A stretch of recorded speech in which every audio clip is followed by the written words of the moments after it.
বর্ণাঢ্য আয়োজনের মধ্য দিয়ে একাদশ শ্রেণীর নবীন শিক্ষার্থীদের বরণ করে নিল ঢাকা ইম্পেরিয়াল কলেজ। বিস্তারিত রিপোর্টে।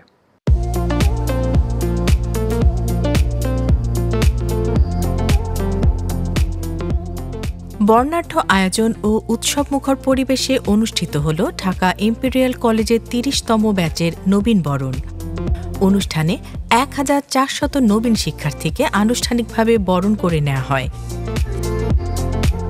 এই সময় আমন্ত্রিত অতিথিরা শিক্ষার্থীদের পড়াশোনা করে ভালো মানুষ হওয়ার আহ্বান জানান।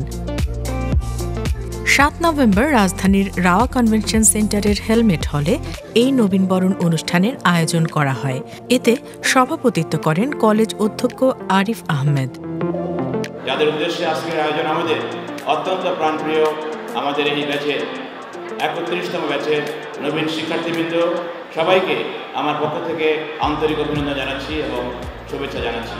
আগামী ২ বছর একাডেমিক কার্যক্রমের পাশাপাশি কলেজে সহশিক্ষামূলক কর্মকাণ্ডে সম্পৃক্ত হয়ে নিজের সুপ্ত প্রতিভা বিকাশের মধ্য দিয়ে একজন সৎ আদর্শ দেশপ্রেমিক নাগরিক হয়ে দেশের কল্যাণে, পরিবারের কল্যাণে, জাতির কল্যাণে নিজেকে নিয়োজিত রাখবে।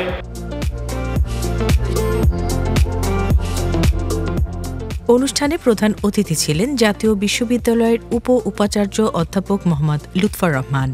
বিশেষ অতিথি ছিলেন কলেজ পরিচালনা পরিষদের সভাপতি ও ঢাকা বিশ্ববিদ্যালয়ের শিক্ষা ও গবেষণা ইনস্টিটিউটের অধ্যাপক ড.এস.এম. হাফিজুর রহমান এবং কলেজ পরিচালনা পরিষদের বিদ্যোৎসাহী সদস্য ও ঢাকা বিশ্ববিদ্যালয়ের জেনেটিক ইঞ্জিনিয়ারিং অ্যান্ড বায়োটেকনোলজি বিভাগের অধ্যাপক ড.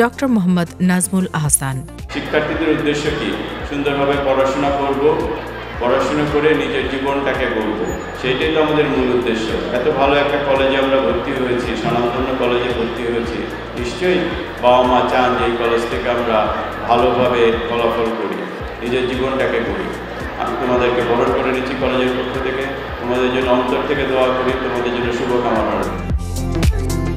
আশা করি এই কলেজকে আমরা একটা ভালো জায়গায়, যাতে এই কলেজের শিক্ষার্থীরা first choice, second choice, third চয়েসে দিতে পারে, এবং সেটা নির্ভর করবে শিক্ষার্থী তোমাদের প্রচেষ্টা। তোমরা যদি ভালো রেজাল্ট করো, ভালোভাবে পড়াশোনা করো, আর যে কোনো আমরা খুব শীঘ্রই অভিযোগ আমাদের সাথে কানেক্ট হওয়ার একটা পথ তোমাদেরকে ব্যবহার করে দিচ্ছি, যাতে তোমরা যে কোনো সমস্যা আমাদের কাছে জানাতে পারো।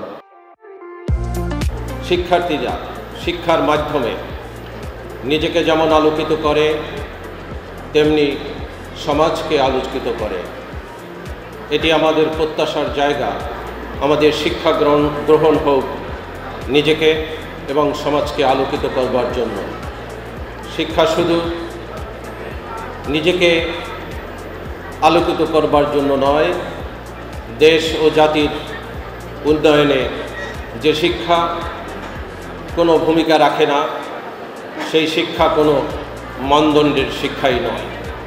সুতরাং আমি মনে করি তোমরা সেই শিক্ষা গ্রহণ করবে যে শিক্ষার মধ্য দিয়ে নিজেকে, সমাজকে এবং দেশকে এগিয়ে নেওয়ার ক্ষেত্রে অগ্রণী ভূমিকা পালন করবে।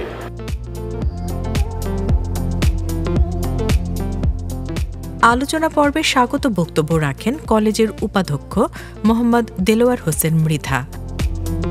অনুষ্ঠানে বৈষম্য বিরোধী ছাত্র আন্দোলনের শহীদ ঢাকা ইম্পেরিয়াল কলেজের শিক্ষার্থী সৈয়দ নাজমুল আহসানের মা নাজমা আক্তারের হাতে ৫০,০০০ টাকা আর্থিক সহায়তা চেক তুলে দেন প্রধান অতিথি। এছাড়াও অনুষ্ঠানে ঢাকা বোর্ড আয়োজিত আন্তঃকলেজ বার্ষিক ক্রীড়া প্রতিযোগিতা ২০২৩-এ ছাত্রীদের ফুটবল চ্যাম্পিয়ন টিম এবং ক্রিকেটের রানার্স আপ টিমকে সংবর্ধনা প্রদান করা হয়। মনোজ্ঞ সাংস্কৃতিক অনুষ্ঠান পরিবেশন করেন কলেজের সাংস্কৃতিক ক্লাব নন্দন কাননের শিল্পীরা।